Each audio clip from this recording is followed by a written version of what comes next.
जय हिंद साथियों। Welcome to comrade Deepak academy. Comrade Deepak academy के इस यूट्यूब चैनल पर आप सभी का स्वागत है। इस वीडियो में हम लोग जो आरआरबी जेई का एग्जाम हुआ है 19 और 20 फरवरी को, उसके बेसिस पर जो स्टूडेंट 25 फरवरी को एग्जाम देने जा रहे हैं उसको क्या क्या करने चाहिए। हालांकि मैं जो 19 के तीनों शिफ्ट का जो रिव्यू था मैं वो आपको प्रोवाइड कर दिया था वीडियो के माध्यम से।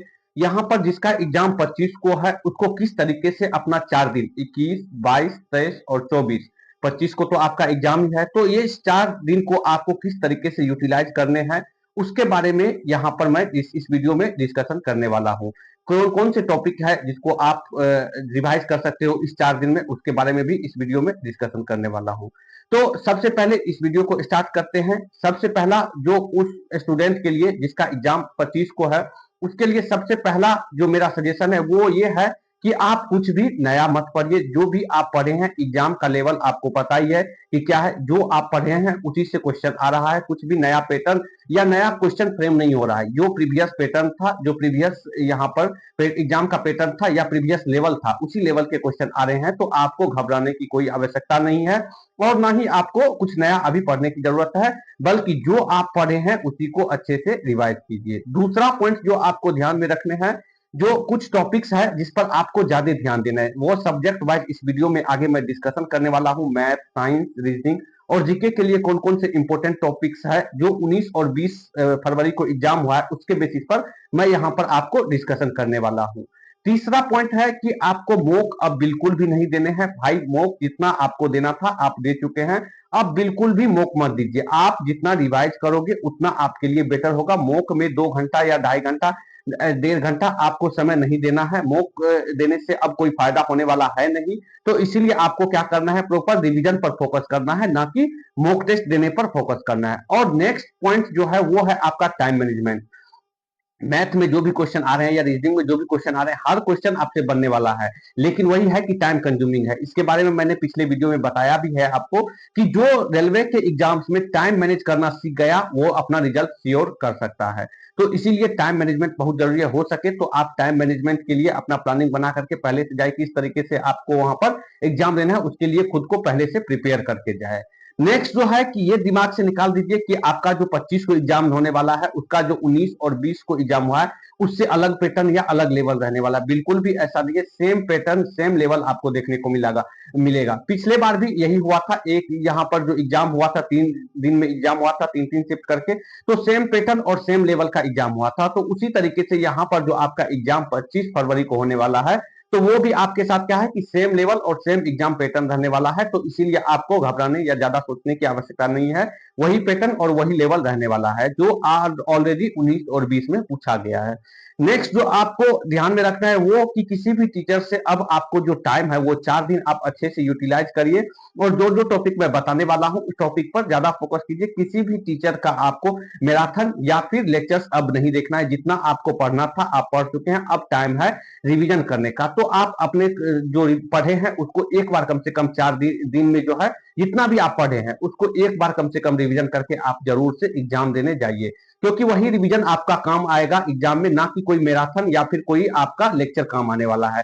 मैराथन या लेक्चर से एक क्वेश्चन भले ही आपका हो सकता है कि 1 से 2 क्वेश्चन बन जाए, लेकिन उसके बदले 4 से 5 क्वेश्चन जो आप विदाउट रिवीजन करके जाओगे तो उससे छूट जाएगा। तो इसीलिए बेटर ये है कि तैयारी को आप अपनी तैयारी को फैलाइए मत। जितना पढ़े हैं वो सफिशियंट है एग्जाम के लिए, आप उसी को अच्छे से रिवीजन कीजिए। अब मैं क्या करने वाला हूं कि जो सब्जेक्ट वाइज 19 और 20 फरवरी का एग्जाम हुआ है उसके बेसिस पर क्या क्या इंपोर्टेंट है वो मैं आपको यहाँ पर डिस्कशन करने वाला हूँ।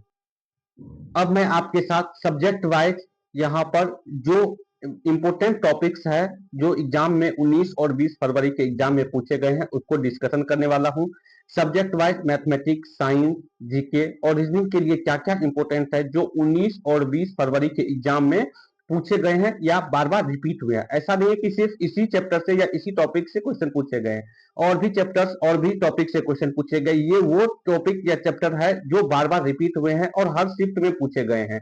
तो उसी को मैं यहाँ पर एनालिसिस करने वाला हूँ। तो इससे हेल्प लेकर के आप अपना रिवीजन को और बेटर तरीके से कर सकते हो। तो सबसे पहले यदि हम मैथमेटिक्स की बात करें तो एवरेज एवरेज से क्वेश्चन पूछा गया है। मैथमेटिक्स में सबसे पहले एवरेज की बात करें तो एवरेज से क्वेश्चन पूछा गया। दूसरा पाइप एंड सिस्टम के से भी क्वेश्चन पूछा गया है। तीसरा है टाइम एंड वर्क, जो कार्य और क्या है यहाँ पर समय और कार्य है, उससे भी क्वेश्चन पूछा गया है। स्पीड, टाइम एंड डिस्टेंस, जो चाल, दूरी और समय है, इससे भी क्वेश्चन पूछा गया है। उसके बाद एवरेज, एवरेज मैंने आपको बता भी दिया कि एवरेज से भी क्वेश्चन पूछा गया है। नेक्स्ट जो है प्रॉफिट एंड लॉस से भी क्वेश्चन पूछा गया है। उसके बाद जो है सीआई और एसआई से पूछा गया है। हालांकि यहाँ पर जो है 2 साल का डिफरेंस लेकर के 2 शिफ्ट में एग्जाम पूछा गया है, तो दोनों शिफ्ट में 2 साल के डिफरेंस लेकर के, जिसमें सीआई और एसआई का डिफरेंस 2 साल का दिया हुआ था, तो इस टाइप का क्वेश्चन पूछा गया है। तो इस टाइप के क्वेश्चन को आप जरूर से रिवीजन करके जाए। नेक्स्ट बोर्ड मास का यूज करके जो सीरीज टाइप के क्वेश्चन होते हैं वो पूछे गए हैं। नेक्स्ट जो क्वेश्चन पूछा गया है वो है मेंसुरेशन, मेंसुरेशन से भी पूछे गए हैं। इसमें 2D और 3D भी किसी किसी शिफ्ट में पूछा गया है, तो इसको भी आप अच्छे से रिवीजन करके जाए। नेक्स्ट जो है ट्रिगोनोमेट्री, ट्रिगोनोमेट्री भी पूछा गया है। हर शिफ्ट में लगभग 1 से 2 क्वेश्चन ट्रिगोनोमेट्री के भी पूछे गए हैं, तो आप अच्छे से इसको भी रिवीजन करें। नेक्स्ट है अलजेब्रा, अलजेब्रा भी पूछा गया है। यदि आपको अलजेब्रा में फॉर्मूला याद है तो आप आसानी से क्वेश्चन को कर सकते हो, तो इसीलिए अलजेब्रा के फॉर्मूला तो आप अच्छे तरीके से याद रख लो। इसके लिए मैंने आपको अलजेब्रा के जितने भी फॉर्मूला हो सकते हैं वो अपने टेलीग्राम चैनल पर प्रोवाइड कर दिया है, कॉमरेड दीपक एकेडमी। तो इसी वीडियो के डिस्क्रिप्शन बॉक्स में आपको टेलीग्राम चैनल का लिंक मिल जाएगा, तो वहां से आप ज्वाइन करके डाउनलोड करके आप उस अलजेब्रा के सारे फॉर्मूला को रिवीजन कर सकते हो। नेक्स्ट जो पूछा है क्वाड्रेटिक इक्वेशन, अगेन ये भी क्वाड्रेटिक इक्वेशन भी इस बार इंपॉर्टेंट है, क्योंकि हर शिफ्ट में ये क्वेश्चन क्वाड्रेटिक इक्वेशन से 1 से 2 क्वेश्चन पूछे गए हैं, तो इसको आप अच्छे से रिवीजन करें। उसके बाद जो है height and distance, height and distance से भी क्वेश्चन देखने को मिला है। हर शिफ्ट में लगभग 1 से 2 क्वेश्चन है, तो इसीलिए ट्रिगोनोमेट्री के साथ साथ आप हाइट एंड डिस्टेंस को भी जरूर से रिवीजन करके जाए। तो ये कुछ इंपॉर्टेंट टॉपिक्स थे मैथमेटिक्स के, जिसको हम लोगों ने यहाँ पर डिस्कशन किए। ये वो टॉपिक है जो बार बार एग्जाम में रिपीट हुए हैं, जो 19 और 20 फरवरी के एग्जाम हुए हैं। हर शिफ्ट में लगभग इस टॉपिक से क्वेश्चन देखने को मिला है।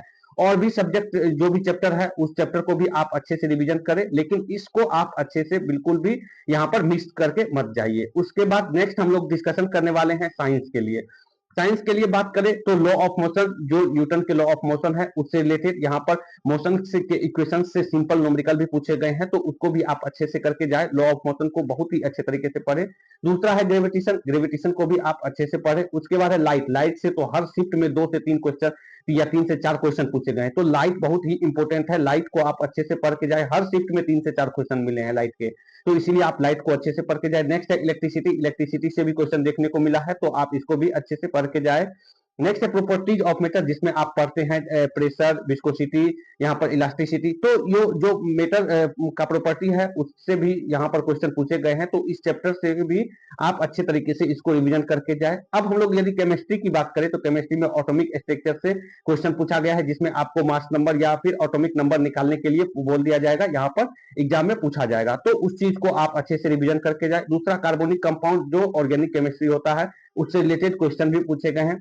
नेक्स्ट की बात करूं तो यहाँ पर तो bleaching powder, plaster of Paris, graphite, जो डेली लाइफ से रिलेटेड यहाँ पर क्या है कि जो चैप्टर है, जो bleaching powder, plaster of Paris, graphite, जो डेली लाइफ से रिलेटेड यूज केमिस्ट्री का है, वो भी यहाँ पर पूछे गए हैं, तो उस चैप्टर को आप अच्छे से करके जाए। नेक्स्ट रिएक्टिविटी सीरीज, मैं जब आपको साइंस सीरीज पढ़ा रहा था तो वहां पर कई बार मैंने आपको बताया था कि रिएक्टिविटी सीरीज बहुत ही इंपॉर्टेंट है, और किस तरीके से एग्जाम में क्वेश्चन पूछा जाता है वो भी मैंने आपको करवाया है। तो रिएक्टिविटी सीरीज आप जरूर से अच्छे से रिवीजन करके जाए। रिएक्टिविटी सीरीज को मैंने पढ़ाया भी है, तो वहां से आप रिवीजन कर सकते हो। नेक्स्ट पीरियोडिक टेबल की बात करें तो इससे भी यहाँ पर बहुत अच्छा क्वेश्चन देखने को मिला। 1 से 2 क्वेश्चन हर शिफ्ट में पूछा गया है, तो आप इसको भी अच्छे से रिवीजन करके जाए। नेक्स्ट यदि बात करें तो सेल चैप्टर बहुत ही इंपॉर्टेंट है। बायोलॉजी में यदि बात करें तो सेल चैप्टर से क्वेश्चन पूछे गए हैं, जिसमें एनिमल एंड प्लांट से क्वेश्चन पूछा गया है, तो बहुत ही अच्छा चैप्टर है और बहुत ज्यादा क्वेश्चन इस बार पूछ रहा है, तो आप इसको भी बहुत अच्छे तरीके से पढ़ के जाए। दूसरा है रिस्पायरेशन, जो श्वसन होता है प्लांट और जो एनिमल होता है, मानव और जो है पौधे में किस तरीके का श्वसन होता है, उसको भी आप अच्छे से पढ़ के जाए।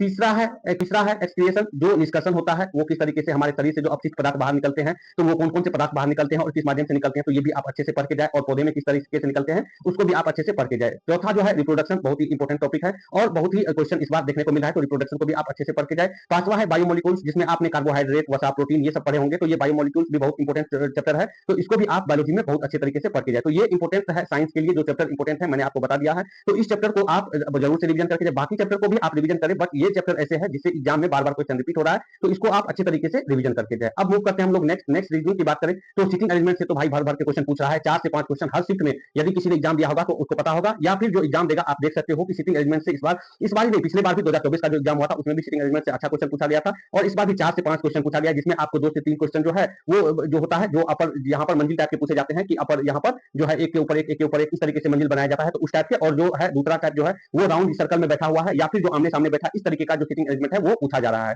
तो सीटिंग अरेंजमेंट को आप बहुत अच्छे तरीके से रिवीजन करके जाए। दूसरा, ब्लड रिलेशन जो हर शिफ्ट में क्वेश्चन पूछा गया है, तो ब्लड रिलेशन को भी अच्छे से रिवीजन कर ले। और सीरीज की बात करें तो सीरीज से भी क्वेश्चन पूछा गया है यहाँ पर, तो सीरीज को भी आप अच्छे से यहाँ पर रिवीजन कर ले। सैलोजिन से भी क्वेश्चन पूछा गया है, और यहाँ पर 2 से 3 क्वेश्चन हर शिफ्ट में पूछा गया है, तो सैलोजिन को भी आप अच्छे से रिवीजन करें। नेक्स्ट जो स्टेटमेंट वाले क्वेश्चन है, तो वो स्टेटमेंट वाले क्वेश्चन को भी आप अच्छे से रिवीजन करें, क्योंकि हर शिफ्ट में 3 से 4 क्वेश्चन स्टेटमेंट वाले भी देखने को मिले हैं। तो स्टेटमेंट वाले क्वेश्चन जो बनते हैं रीजनिंग में, उसको आप स्टेटमेंट वाले जो 3 से 4 चैप्टर है उस चैप्टर को अच्छे से रिवीजन करके एक बार जाए। तो ये इंपॉर्टेंट चैप्टर्स है रीजनिंग के। इसके अलावा भी आप जितने भी चैप्टर पढ़े हैं उसको भी रिवीजन करें, बट ये इंपॉर्टेंट चैप्टर है, इसको आप मिस मत करें, इसको स्किप मत कीजिएगा, आराम से आप रिवीजन कीजिए। अभी 4 दिन आपके पास टाइम है, अच्छे से रिवीजन करके आप एग्जाम दीजिए। नेक्स्ट बात करें जीके की, तो जीके में यदि मैं आपको करंट अफेयर्स की बात करूं पहले, तो 4 से 5 क्वेश्चन पूछे गए हैं जो इंपॉर्टेंट टॉपिक्स है। अब इंपॉर्टेंट टॉपिक्स क्या है, मैंने आपको इससे पहले जो है करंट अफेयर्स का, जब मैं आपको साइंस सीरीज पढ़ा रहा था, तो करंट अफेयर्स का एक मैंने आपको वीडियो प्रोवाइड किया था, जो 2024 के 9 शिफ्ट को एनालिसिस करके मैंने प्रोवाइड किया था। वो वीडियो की कौन कौन से इंपॉर्टेंट टॉपिक्स है जिस पर करंट अफेयर्स पूछे जाते हैं रेलवे में, तो उसी टॉपिक से यहाँ पर है कि 4 से 5 क्वेश्चन जो पूछे गए हैं सेम टू सेम उसी टॉपिक से पूछे गए हैं। अब वो कौन कौन से टॉपिक्स है, मैं इस वीडियो के डिस्क्रिप्शन बॉक्स में आपको लिंक दे दूंगा, तो वहां से आप जरूर से देख लीजिएगा। वो इंपॉर्टेंट टॉपिक्स है, यदि 4 दिन में आप चाहो तो उस टॉपिक को आप जरूर से कवर कर सकते हो। 5 में यदि आपसे 3 से 4 क्वेश्चन भी बन जाता है तो बहुत अच्छी बात है करंट अफेयर्स के लिए, तो आप उसको जरूर से उस वीडियो को देखें। नेक्स्ट पॉलिटी की बात करें तो 2 से 3 क्वेश्चन पॉलिटी से देखने को मिला है, और आर्टिकल से, पॉलिटी में खास करके आर्टिकल से क्वेश्चन देखने को मिला है, तो इसको आप अच्छे से करके जाए। बुक एंड ऑथर से भी क्वेश्चन देखने को मिला है, तो इसको भी आप स्किप ना करें। बुक एंड ऑथर को यदि आपने पढ़ा होगा कहीं से तो उसको रिवीजन करके जरूर जाए। हिस्ट्री की बात करें तो 1 से 2 क्वेश्चन देखने को मिला है, तो हिस्ट्री को भी आप रिवीजन कर सकते हो। ज्योग्राफी की बात करें तो 1 से 2 क्वेश्चन ज्योग्राफी से भी देखने को मिला है। डांस एंड फेस्टिवल से हर शिफ्ट में एक क्वेश्चन देखने को मिला है, चाहे वो डांस हो या फेस्टिवल हो, हर शिफ्ट में एक क्वेश्चन देखने को मिला है, तो आप इसको जो है स्किप ना करें, इसको भी आप अच्छे से रिवीजन कर सकते हो। नेक्स्ट, अवार्ड जो है करंट अफेयर्स से पूछे गए हैं, और स्पोर्ट्स जो है ये भी इंपॉर्टेंट टॉपिक है करंट अफेयर्स के लिए। और भी करंट अफेयर्स के लिए जो इंपॉर्टेंट टॉपिक है वो मैंने डिस्कस कर दिया है, तो इस वीडियो के डिस्क्रिप्शन बॉक्स में आपको लिंक मिल जाएगा, तो वहां से आप उस वीडियो को देख सकते हो कि करंट अफेयर्स के लिए कौन कौन से टॉपिक इंपॉर्टेंट है। तो ये था जीके और करंट अफेयर्स का एनालिसिस जो 19 और 20 फरवरी के एग्जाम में पूछा गया है, तो इसको आप बेस मान करके रिवीजन जीके के लिए भी कर सकते हो, और जीके में भी आप अच्छा स्कोर कर सकते हो। तो ये था हमारा एनालिसिस जो 19 और 20 फरवरी का एग्जाम हुआ है, उसको बेस मान करके मैंने ये जो इंपॉर्टेंट टॉपिक्स है उसको निकाला है। तो इस इंपॉर्टेंट टॉपिक को आप अच्छे से रिवीजन करके जाए, और जिसका भी एग्जाम 25 फरवरी को है, तो ये इंपॉर्टेंट टॉपिक को तो आप जरूर से आप अपने जो पढ़े हैं उसको तो रिवीजन करना ही है, बट ये जो इंपॉर्टेंट टॉपिक्स मैंने सारे सब्जेक्ट में बताए, तो इसको आप अच्छे तरीके से रिवीजन करके जरूर जाना है, ताकि आप एग्जाम में अच्छा स्कोर कर सके। तो थैंक यू फॉर वॉचिंग। जय हिंद।